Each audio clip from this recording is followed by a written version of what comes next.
We out here, Gerd. We gonna chill with this. Y'all go ahead and chime in, man. What's good with the world? Gang recognized gang. Dipping out now. Yes, sir. Got more to come. It's a beautiful day, man. Just wanted to sit in and thank my supporters. Let everybody know we good. We going forward. And this the first live of many, man. So this is like a big step. You dig? We're gonna do this periodically to check in, man. We're gonna deal with I don't know, man. I think we're gonna talk a little bit about everything. You know what I'm saying? No limitations on it. Why do the limitations? You know, we're gonna rap a little bit about this, a little bit about that. You know, beautiful day out today, though. You know what I'm saying? As far as love the game goes, we're gonna come with some analysis as soon as this Olympics get kicking and get going a little bit further. I think it's amazing that we get to see a child play with his father at the highest level of the game. That's pretty awesome. You know what I'm saying? That's pretty awesome. Regardless to all of the hating and the things that I hear they talk about, man, you know, that's a beautiful thing, bro. It takes longevity and the constant grind to do something like that. That ain't something you could just do. So, shout out to Brian and the fam. That's real. That's real rap. But you know,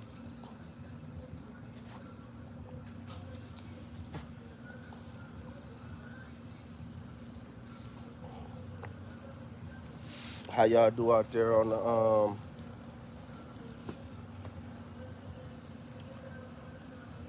these days of holidays, man? I mean, what y'all thinking about all this? Y'all keeping y'all eyes open? Y'all closed-minded with it? It's a whole lot going on, man. You know, man. I had fireworks going all night, even last night. Got the animals going crazy out here. You know what I'm talking about?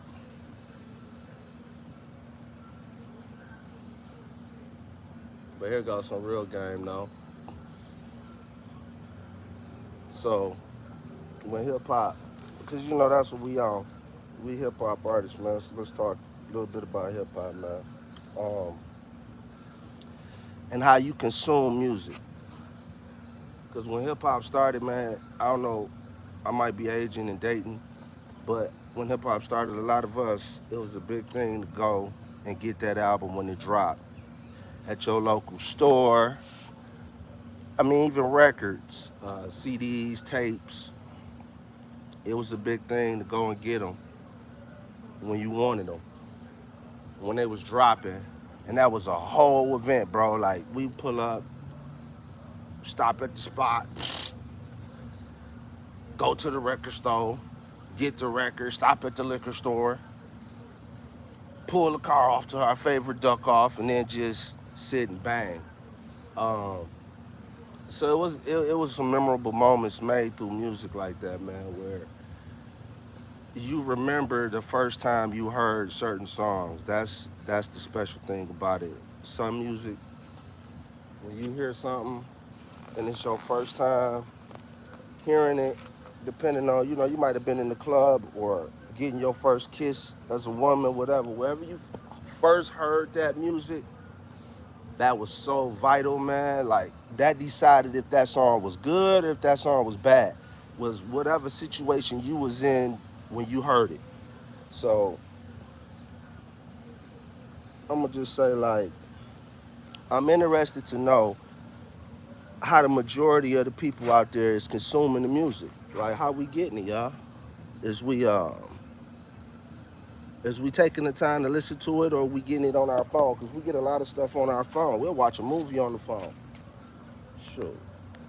I mean, if that's what you got, that's what you got.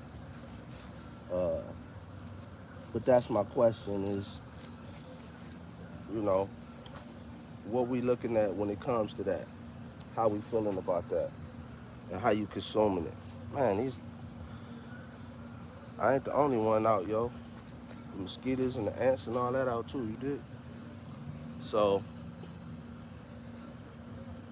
now I'm thinking that whole beef in hip hop and the battle, it made it so that people could remember where they consumed it at, because everybody remember the day they first heard this joint or first heard that joint.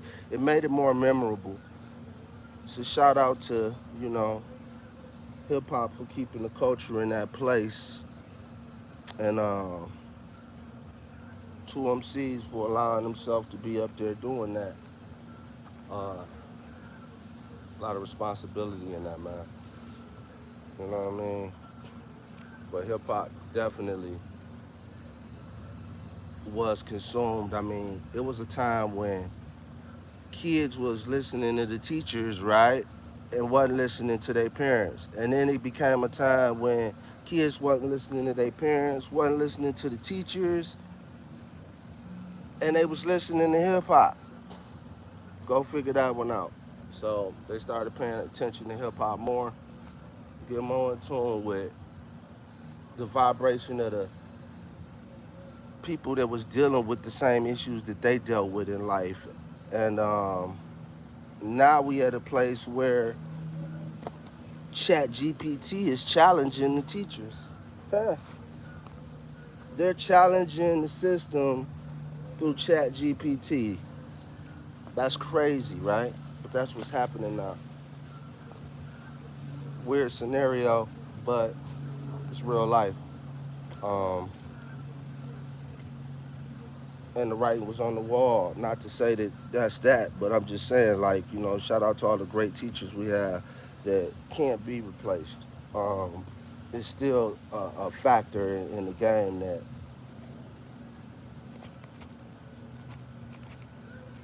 we got to consider, man. That's crazy. That's crazy. I mean, if I was in school nowadays, I would probably, I ain't gonna lie to you, man, I did pretty decent. I would probably go ahead, and when my teacher gave me assignments, man, I would definitely talk to AI first. Are you joking or kidding? Like, that's where we at. It's almost at a place where you can get the answer, you just got to be able to show how you got it. They don't got no problem with you getting the answer no more. Um, just got to show your work. So they be, oh no, that's Chat GPT said that. That ain't you. Okay. You know what I'm saying? You got me. Um, but it's a different place.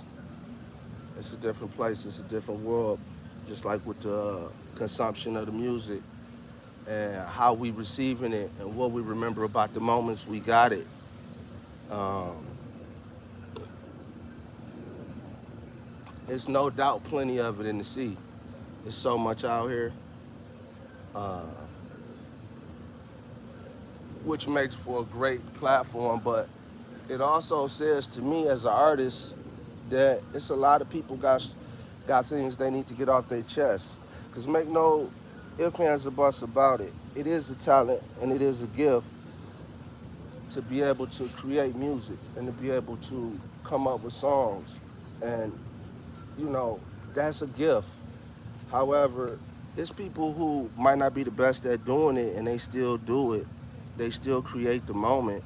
They still, get in there and put in their best efforts. Wow, you can see all that. So they put in their best efforts and make it happen. So, I just look at it from that standpoint. I'm like, what are we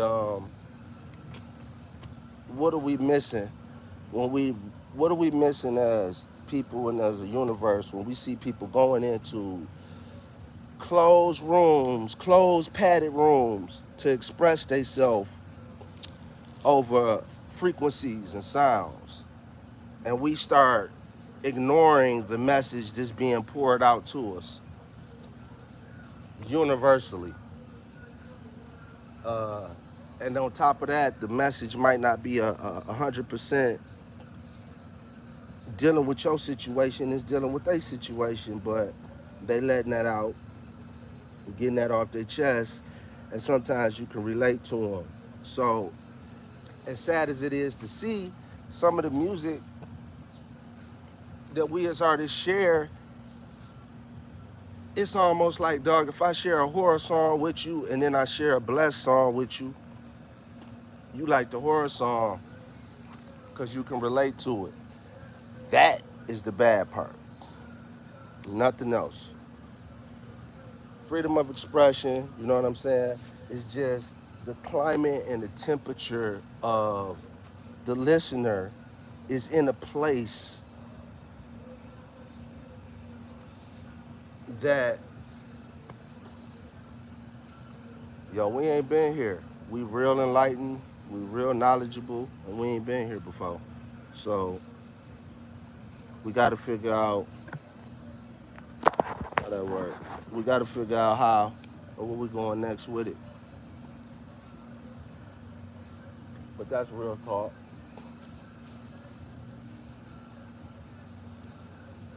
Other than that, man, we're gonna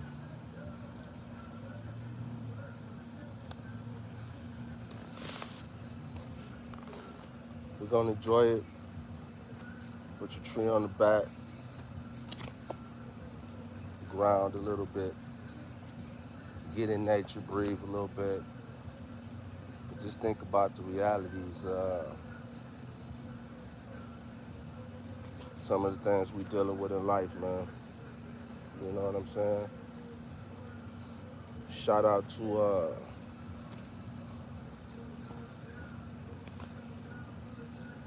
all of those, all of mine, man. Shout out. I'm gonna check back in, hit y'all off with a video about how you start a healthy breakfast with a acai bowl. I kept going to the store saying, let me get one of them acacia bowls, and then somebody finally came over to me, was like, hey bro, that's called the acai. So, you know, shout out to knowledge and wisdom, man. Acai bowls, but I done got off a breakfast cereal finally. we off a breakfast cereal finally, yo. So like, we on something different. And you know, I'm walking in the restaurant to get it, and nobody even telling me I'm ordering. You know, I'm ordering a Big Mac, and I'm calling it a Smig Mac, a Smig Mars. And they like, yeah, you can have the Smig Mars. They not even correcting me. They not saying nothing. I just been ordering them and getting them. But good health option, man. Y'all want to try to eat a little bit earlier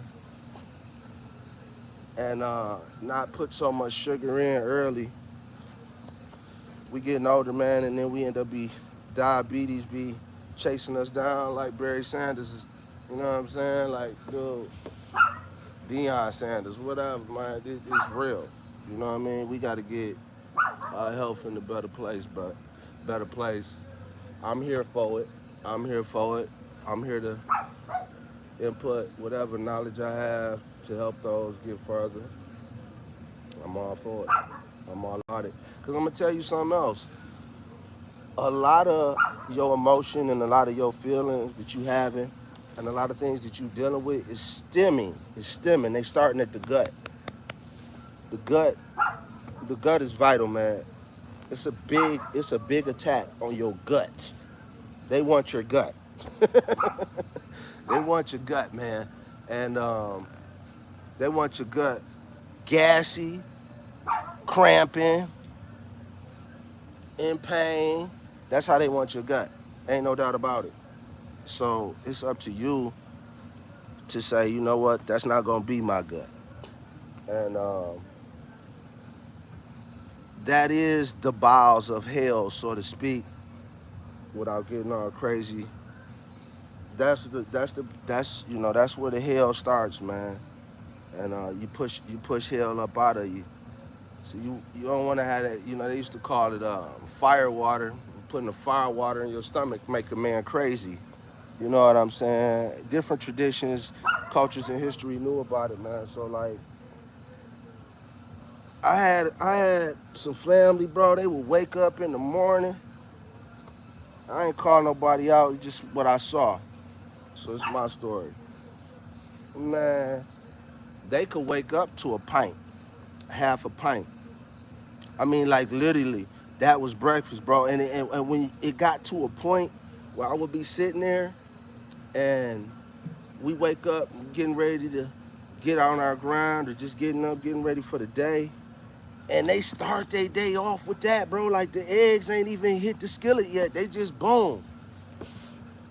And it was a point in my life that I was walking and I got to, I'm like, dog, you know what? I mean, I don't know what it is. The smell of Hennessy, it started smelling good. Like for breakfast.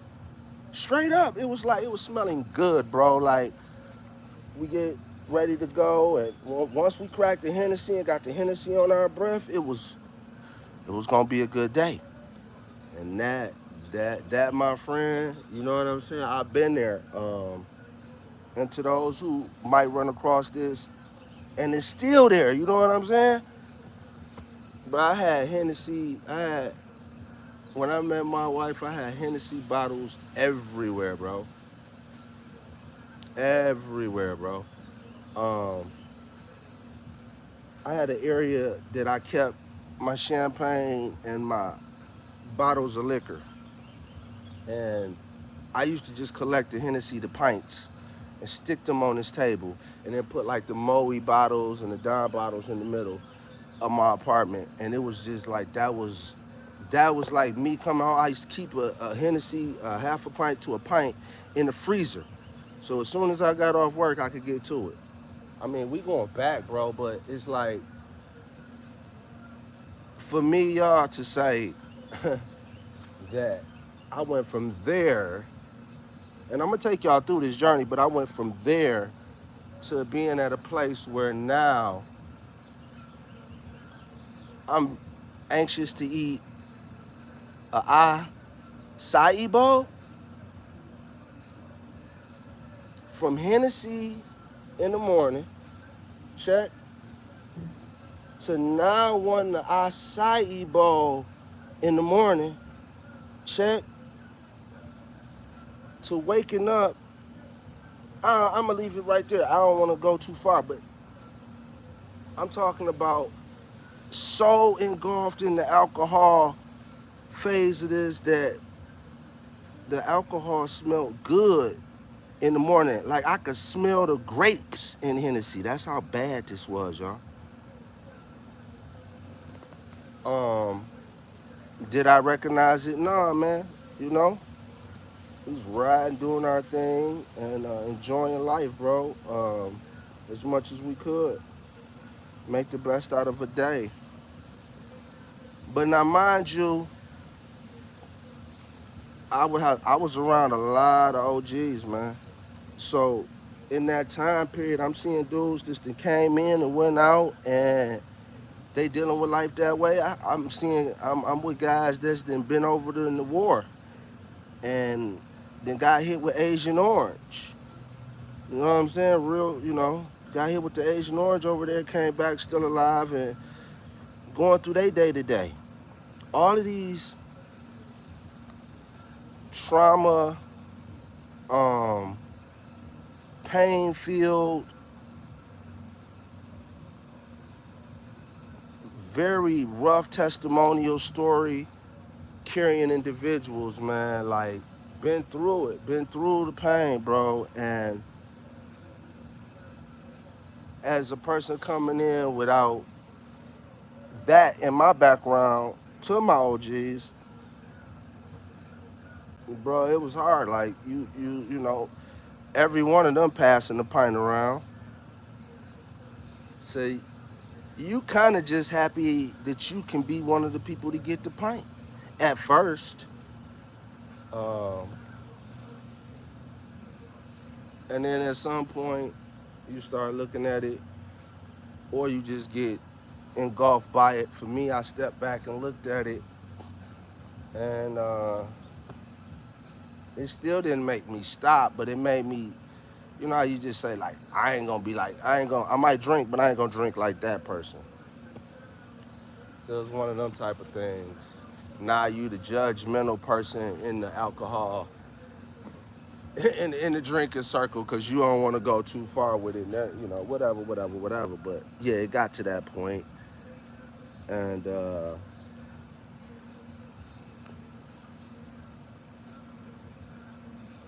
I understand, man. I get it. It's real out here. It's a lot of people dealing with this, man. It's real. Um, and like I said, it's a slow walk. One thing I could say is, and this is crazy, but I started putting water in my Hennessy bottles. I had so many, I started putting water in them, and I don't know if that was helping me or something, man. But you know, it got me to a point where I was looking at things different, uh, and it didn't hit me personally for about 5, 10 years, bro. And that's when you start getting the acid reflex and the heartburn in the middle of the night, and all of these things from this massive amount of sugars and syrups just then broke down in your system, and you inflamed. I was inflamed. I'm talking about on fire. Um, y'all ever woke up and I know, shout out to anybody out there who might be dealing with this, but maybe I could say something that'll shed some light on it. You ever woke up and your throat's so dry, but it's like in pain and kind of burning, like really, like, and then you go to like suck in for air and it hurts. Ah, bro. Woo! Or wake up and it's like, yeah, man, that's heartburn, bro. That heartburn, acid reflux, indigestion, bro. And you know that can happen from a lot of things. From I'm in my situation, I'm noticing that alcohol had did it. Um, but also it can happen from heavy smoking, because that's a real big inflammatory. You know what I'm saying? So just the culture of hip hop, right? We gonna have a drink. We gonna right?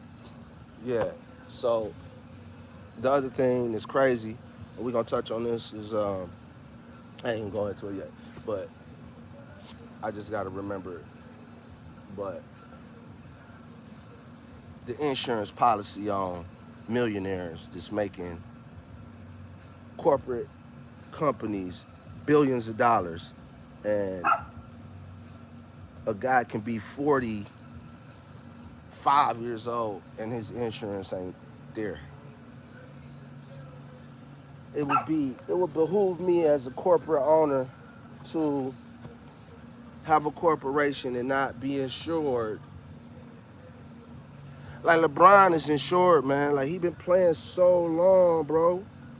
Like the NBA got an insurance policy of some sort on, because he done put some years in. Like you got hip hop artists out here. It's almost 60 years old, man. We ain't got no insurance policy for the game. I got to reach out, and I'm voicing it right now. I'm voicing it to say this is a conversation that needs to be getting talked about, needs to be getting had, as well as figuring out ways to do it. That don't mean that we're gonna be taking money from these young boys that's out here doing this, and y'all gonna get old one day. But we just gotta figure it out, man. We gotta figure that out, because based on everything that we did in hip hop from the '90s, we could just start go from the '90s, from the '90s up to now. It's no way, no way possible. The leaders of hip hop don't need insurance, man. It's no way possible. Like the way that we was partying, bulling, and sacrificing our well-being and life. It's no ways that when we reach that we shouldn't have nothing to go to. And that's across the board: country, hip hop, R&B, soul, whatever. That's across the board. Musicians, period. Um, that would be a nice thing because, like I said, Tupac taught me to go hard when I hit the liquor store for a bottle of Hennessy. You know what I'm saying? Tupac made me go hard for a bottle of Hennessy. You did pause, but that wasn't even that wasn't relevant when that was happening. So yeah, uh, you got for the next generation. I'm sure you could say M had some of these people wondering or maybe going insane to get certain pills. You had Wayne and the cups, and I mean just the down south movement of the cups and the lean, and you got it carrying on to now, man. I mean, I didn't even mean to point the ones I did out, but clearly we all have things that we had to do to deal with this sacrifice of that we doing for the fans, man. So it's like at the same time, we need to be more of a protected investment. Yo,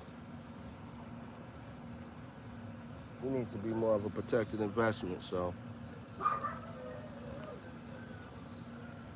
but yeah, man, that was a rough one. That was rough. So that was rough.